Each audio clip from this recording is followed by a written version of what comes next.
Retour aux sources. L'émission qui vous ramène à la beauté, à la splendeur de l'islam tel qu'enseigné par le messager de la miséricorde, paix et bénédiction sur lui.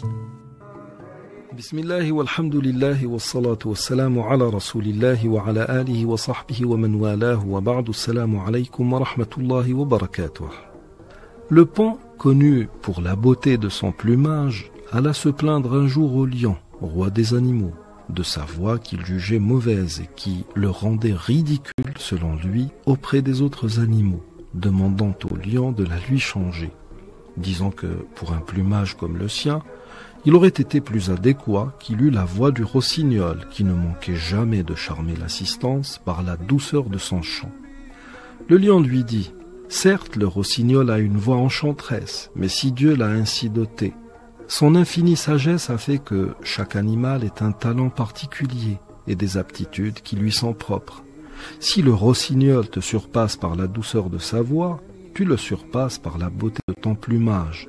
Quand tu relèves ta traîne et la déploies en roue géante, sache que même le rossignol reste sans voix. La force est ce qui caractérise les aigles et les faucons. La ruse, ce qui caractérise les corbeaux et les corneilles. Il faut que chacun reconnaisse à Dieu ses bienfaits envers lui et se soumette à sa volonté.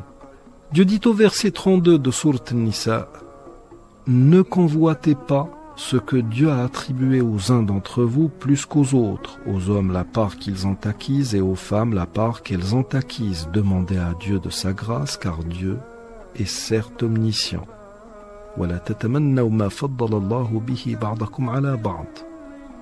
Il faut bien comprendre que même si l'on est démuni sur quelque plan que ce soit, le plus important, religieusement parlant, est d'avoir la piété. Dieu dit au verset 13 de Sourate Al-Hujurat, « Ô gens, nous vous avons créé d'un mâle et d'une femelle, et nous avons fait de vous des nations et des tribus pour que vous vous entreconnaissiez. Le plus noble d'entre vous auprès de Dieu est le plus pieux. Ce n'est donc que par la piété que les gens se distinguent auprès de Dieu. Et puis, au-delà de la piété, il y a le bon comportement. Sachez que quand on a une bonne santé, selon les érudits musulmans, on mérite un premier zéro. Quand on a une bonne constitution physique et une bonne hygiène de vie, on mérite un second zéro. Quand on s'instruit et que l'on se donne la peine de s'instruire, on mérite un troisième zéro. Quand on se spécialise dans un domaine quel qu'il soit, on a un quatrième zéro, ce qui nous fait 4 zéros. Quand on a un bon comportement, c'est un 1 qu'on a. Ajouté aux 4 autres zéros, ça nous fait 10 000. Et ainsi de suite. À chaque fois que nous excellons dans un domaine, il va y avoir un zéro qui va se greffer ou s'ajouter à ce chiffre. Mais quand on perd le bon comportement, c'est le 1 que nous perdons. Et il ne reste qu'une série de zéros. C'est pour cela qu'il faut toujours remercier Dieu de ce que l'on a et il faut toujours aller vers l'essentiel.